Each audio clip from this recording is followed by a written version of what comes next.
education, a knowledge of self. We must work passionately and unrelentingly for first-class citizenship. For instance, if the average so-called Negro, he doesn't think that he can go into business and provide jobs for himself. We've got to get smart.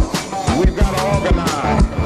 And because of this, he thinks that he can only get a job from the white man, or he can only get clothes from the white man, or he can only get food from the white man. We've got to organize so effectively and so well and engage in such powerful, creative protest that there will not be a power in the world that can stop us. You gotta be proud to be black. Don't worry about what they say. You gotta think smarter and live. Oh, we got it, John? Because it was in and out. Okay. Ethan gonna edit that, right? It's still playing. Yeah, shut down now. Yeah, so we'll get it tuned out. Okay, so we'll get it tuned out. All right. All right. Hotep, and welcome to Satora's Black History Corner Internet program. I am your host, Catherine Hunter Williams, and along with my co-host, Miss Catherine Blake. Hello, everybody. Which sometimes I call her Miss B. So you know, if I say Miss B, I'm talking about her.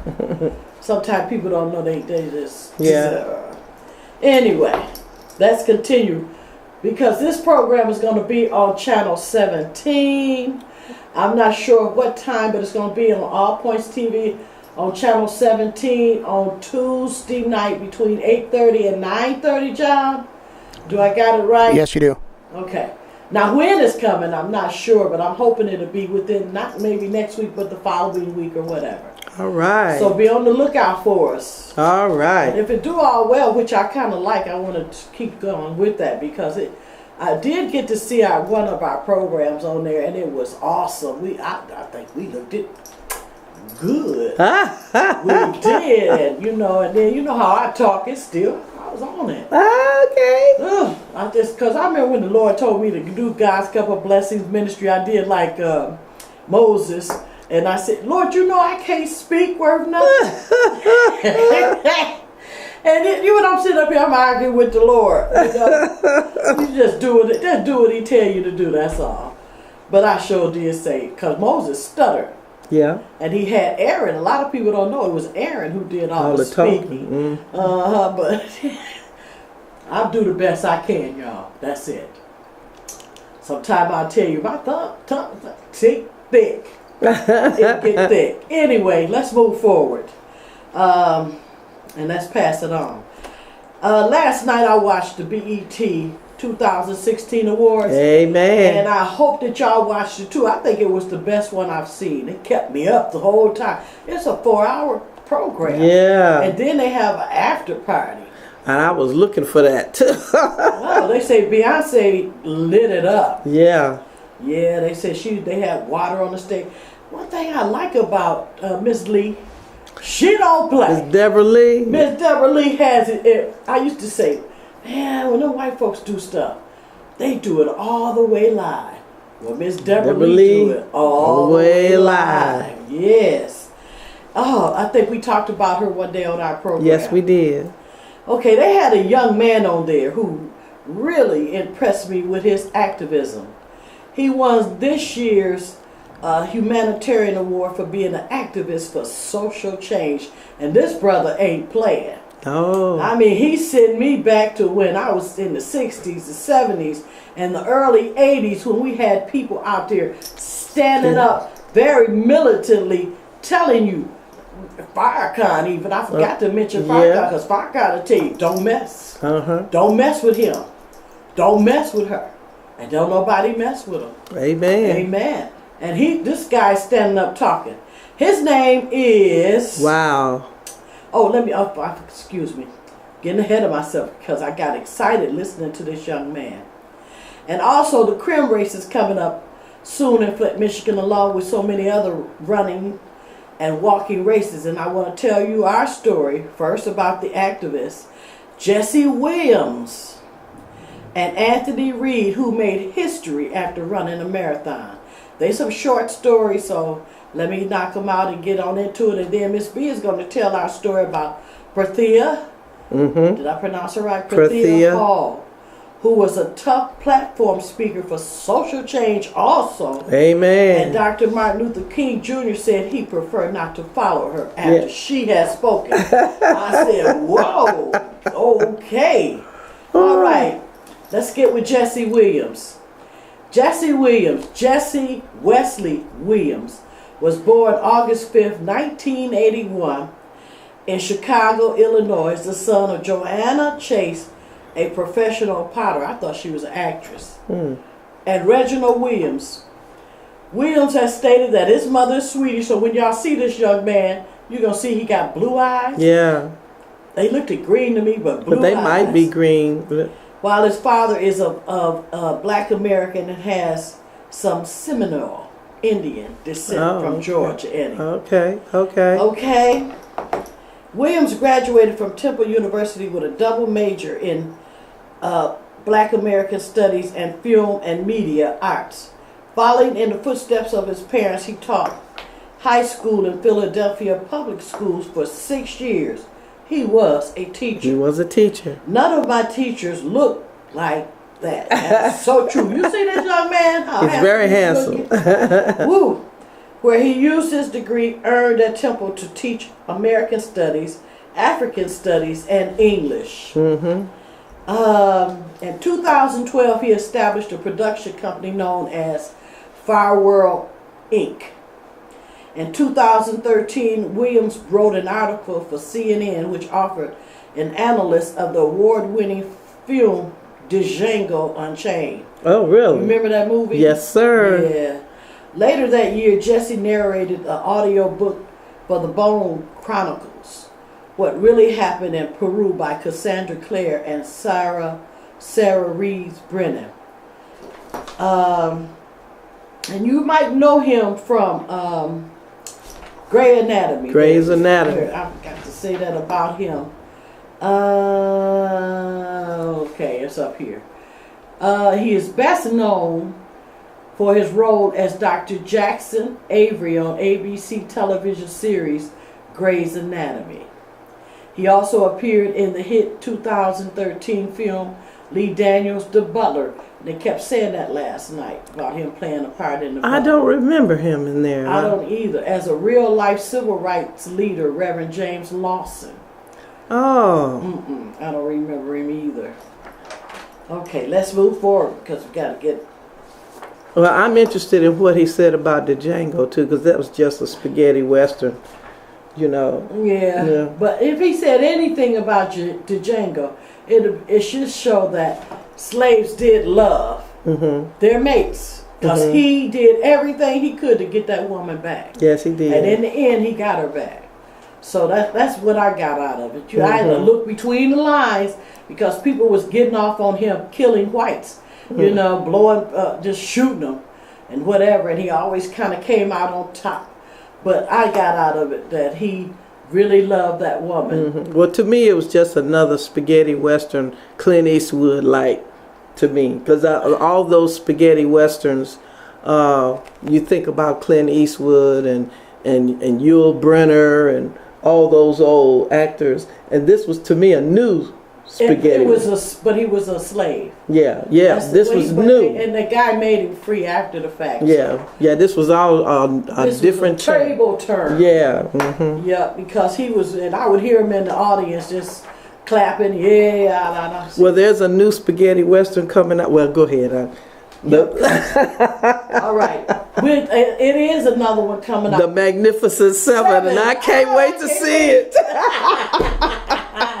Yeah. I said, look at this. All right. Anyway, let's move forward. There's another one coming out, Nat Turner. The Birth of a Nation. You know, there used to be a movie by this white guy called The Birth of a Nation, and it was about the Ku Klux Klan. W.D. Griffith, yeah. Yeah. I kept trying to figure out what his name was. It's W.D.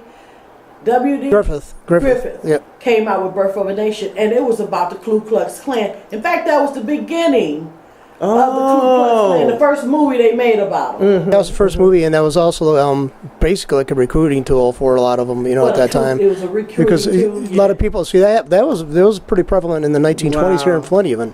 Yeah. Yeah, because they burn across on my great grandparents' lawn right over here in Dakota. which is a street over from where the That's studio's why I was at. wondering why he was naming this movie Birth of a Nation. I mean, and that's a copyright infringement? Actually, it isn't. You can use. I mean, let's face it. There's so many titles. I mean, there's only so many titles. So I mean, unless it follows the exact plot and everything, then it's probably. Let's face it. They really have a hard time enforcing that. I mean, well, it's not a Birth of a Nation because Nat Turner was caught and he was killed. His whole group was killed. Yeah, so yeah. If you know anything about Nat Turner, he was a rebellious fighter, but the whole crew was killed. So he didn't build no nation. well, some people would say that maybe they say it was a basis, because everybody does gain ground from somebody else that came before them. Civil rights movement example and all that. I mean, let's face it. If it wasn't Magna Carta, we wouldn't have the Declaration of Independence. If it wasn't for that, we wouldn't have all these. So It's basically, a it's lot of built. things we would not have Right. if other people had not done them prior. Right. So I mean, I basically, everybody's looked built up on it. about. Yeah, I was going to say, if you ever want to watch a movie, it shows that too quite a bit. It's the book, the movie Gangs of New York that came out for about maybe 12, 14 years ago. And it shows basically about the bloodshed. And, every country is, everybody I've thinks, seen that several times. I like watching that's it. a good movie. What's his name? Leonardo DiCaprio. Caprio. playing in it, and I enjoyed it anyway. See, I told y'all. Excuse me, but it's DiCaprio. How did I say it right? I ain't gonna lie about my speech. What can I say? I told y'all I had a mini stroke and it never came back right. Well, you fine. Ugh. Okay. In May 2016, Williams released a documentary film he directed entitled Stay Woke. I don't know if you've seen that one. I've seen it. It was awesome too. Really? Stay woke. Wake up, y'all. Wake up. Oh, okay. I'll Black look it up. Lives Matter. You don't remember seeing that? It came out maybe last month. I caught it on some TV, but it was awesome. I think I got it. If you got Demand, go to Demand. Yeah, okay. Williams is the youngest member of the board of directors at the Advancement Project, a civil rights think tank and advocacy group. Okay. He's a great advocate. Oh, in October 2014, also known as Ferguson October, Williams joined thousands in Ferguson, Missouri to protest the shooting Yeah, I did hear about that. unarmed black teenager Michael Brown. And last night he named off a few He people. sure did, yes. All right. On September 1st, 2012, Williams married Arian Drake Lee, a real estate broker. And they have 2 children, Sadie, born, or it might be Sade, born December 13th, and Maceo, born August 2015. That was probably her with him last night. It was her, sitting by him. I was glad to see he was married to a black woman, or a swirl, whatever, See, when we see them, they may be black and white, but we see them as black, and that's the way it go in that type of person, swirl person. We call them swirls. I call them swirls. They call themselves swirls, but they don't like it. They biracial. Yeah. Bottom line. Okay, that's the story. Our story on Jesse Wesley Williams. Now let me get right quick to Anthony Reed, and when I tell you about him, you're gonna be surprised. Wow. Because this man here is something. He was born in St. Louis, Missouri. Today he lives in Dallas, Texas. He has over 25 years of global project management and executive level experience. He is a certified public accountant. Okay. He managed and delivered multi-million-dollar international projects to be on time to specifications and under budget. Now this is his accomplishments. Road Running Club of America, the certified running coach. He completed 126 marathons, 26.2 miles, 42.2K, including winning age and weight division. This man 50 years old. Trophies. Wow. He made history after running a marathon on all 7 continents. Fewer than 250 people in the world has completed this feat. Historical artifacts are with the Smithsonian Institute. A 3-hour video recording of an interview about his life story is in the United States Library of Congress. That's the story of Anthony Reed. All 7 continents. All 7 continents. It says one of about 40 people in the world who completed the marathon. It's called a hat trick of completing 100 marathon in all 50 states and 7 continents. He may be the only person in the world to have completed the hat trick. Wow. Plus finished 50 marathons in one state of Texas. He won age group trophies in biathlons, running and cycling. Oh, biathlons. Biathlons. Mm-hmm. He competed in bicycling races from 50 to 100 miles. He completed the Texas Marathon Challenge, 5 marathons in 4 months. Ran a marathon a month while 50 years old, Wow. including the 50K 31-mile ultra marathon. 50 years old. 50. All right, and he's actually a MS accounting. His education, MS accounting at the University of Texas at Dallas, Texas. MBA management, Abilene Christian University. He's a certified public accountant, as I had said. Mm-hmm. That is Anthony Reed. Is that a up-to-date picture of him? It's 2 of them. I got a couple. One with all his. That's how he looks now? Don't he look good? Wow. This is him with all his medals. And this is him as the CPA. Well, you didn't say he's Business. single. Oh, I don't know. It didn't say anything about him being married. He might be single. It don't say anything about him being married. If he was, it would show be in here. Yes, it would. Okay, that's Anthony Reed, who made history after running a marathon on all 7 continents. Wow. That's our story about Anthony Reed, the CPA, who is a marathon runner. All right, Miss B. Oh, Our okay. time is getting short. Okay. Well, first of all, I found this here also on the web. Did you know that there is Ask a Slave is a satirical web series based on the actress time working as a living history character at a popular historical site. She's a reenactor. Yeah, she reenacts. Yeah. So you can go on the web and just put in "Ask a Slave" and you can Watch her. watch her. Watch her. Yeah, she's doing George Washington's Mount Vernon, starring Azzy Dungeon as Lizzie May, and directed by Jordan Black. And all questions and interactions are based on true events. And I thought that was really something. But this is something I found out that was very interesting about Miss Prathia Hall. This is one of her pieces that she spoke about. Negroes must always bear the blame for the desecration of humanity, that is segregation. For we have been silent much too long. We've been preoccupied with telling our city power structure not what it needs to know, but what it wants to hear. That sound familiar here too. Mm-hmm. We are here today because we can no longer bear the shame of our guilt because of delays, meaning compromising our dignity. Wow.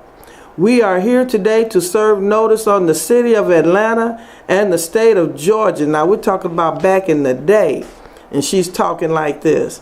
We are tired of segregation and we want equality now. Sound like he said, we tired of unconditional freedom and we want freedom now. Now, Miss Prathia Hall was a renowned speaker. She was a leader, an activist, and a woman theologian. She reportedly was the inspiration for Dr. Martin Luther King Jr.'s I Have a Dream speech. She was born... Wait a minute. Say that again. Because I want people to know that he got his speech from her.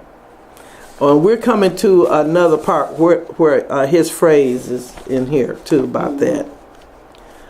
She was born in Philadelphia, Pennsylvania, and was the daughter and founder of the founders of Mount Sharon Baptist Church, which was an inner city church in an underserved area in Philadelphia.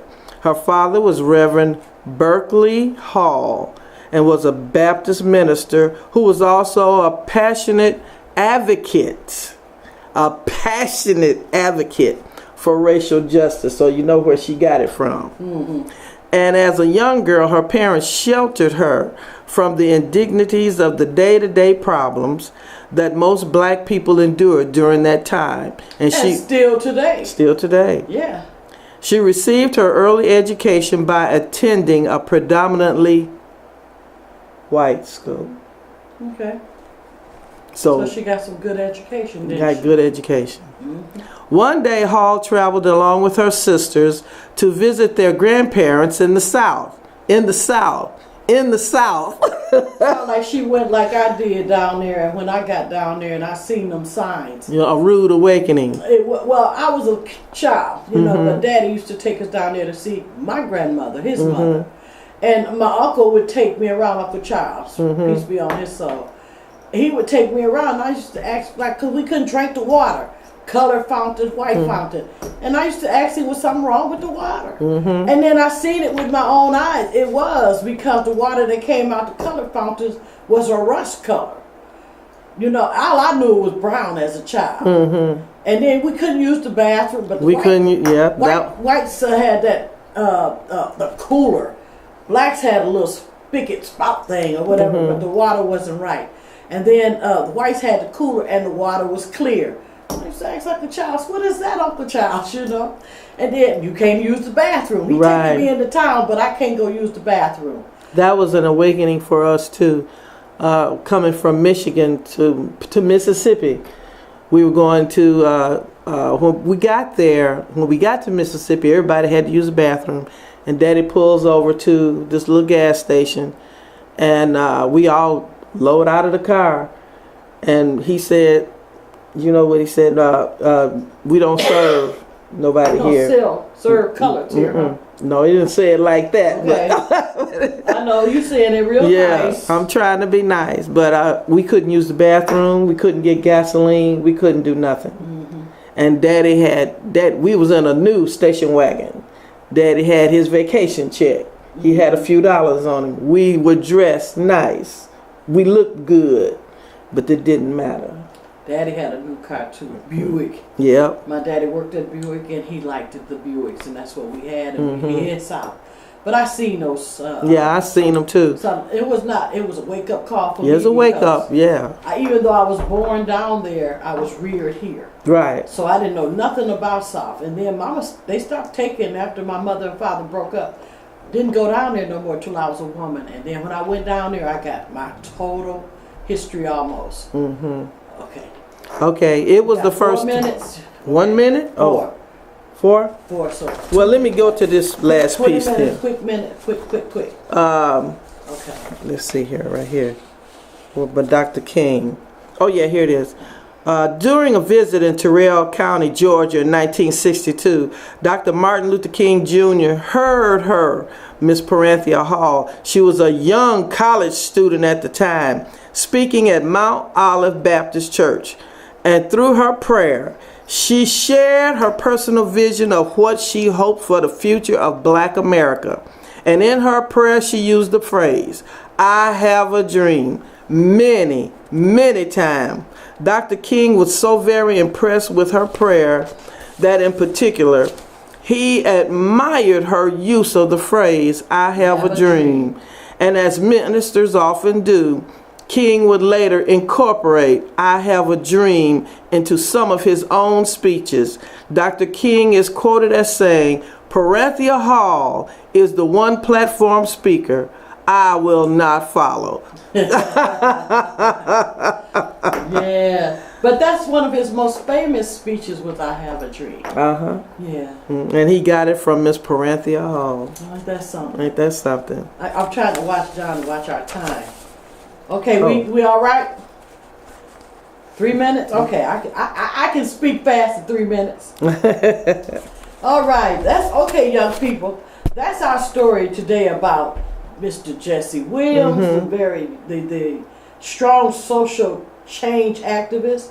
Anthony Reed, who made history after running a marathon, 100 marathons on 7 continents. Not 100, I don't think it was 100. But he ran so many marathons. He made history after running a marathon on all 7 continents. I was giving the man 100. 100 marathons. And our story about Prathia Hall, who was a tough platform speaker for social change also. All right, I hope y'all enjoy that. This is another thing that Jesse Williams said. When that the police was killing this girl, and he said, she said, "Don't kill me because I'm acting free." See, we want the freedom, but then they don't want us to have the freedom, and then you'll get killed for acting free. He kind of explained it like that. I might be saying it wrong. No, you got it right. Yeah, but they could, you could go on demand if you got demand and watch it yourself. Amen. Because the boy is tough. Yeah, look him up. I'm looking forward for him to do some things. All right, let's move on. Satora's Black History Corner internet program comes to you via satellite at allpointstv.com. You can watch our program every second and fourth Monday of the month, unless the days falls on a holiday, starting at 3:30 p.m. Also, be sure to watch what's going on with political pundit Dr. George Moss every Monday at 2 p.m. If you would like to get more information regarding Satora's Black History Corner's theme song, Be Proud to Be Black, you can contact TP Productions at 810-962-3258. That's TP Productions at 810-962-3258. Something new is happening at Comcast Channel 17. You can now begin watching allpointstv.com programs every Tuesday from 8:30 to 9:30 p.m. on Comcast Channel 17. Be sure you tune in and watch the programs coming on that night. As always, I'd like to say thank you to all of you who have watched our program today. We hope that you have learned something new about our story. Because all 3 of these people, I never even heard about Jesse Williams. But most people that's watched Grey's Anatomy, know about him. Didn't know nothing about Anthony Reed, who has made history running marathons, or Prathia Hall, where Martin Luther King Jr. got his speech, "I Have a Dream." I learned something today. I hope y'all did too. Until next time, as we like to always say, know that we are a strong and resilient people, and that no one can keep us down. Amen. Romans 8:31 says, if God be for us, who can be against us? And I always say, put him in front. Amen. Put the Lord in front, and it'll all work out. Also, always be true to yourself, love the skin you're in. Amen. And to always keep on keeping on with us, Amani, which means peace in Swahili. Mwah.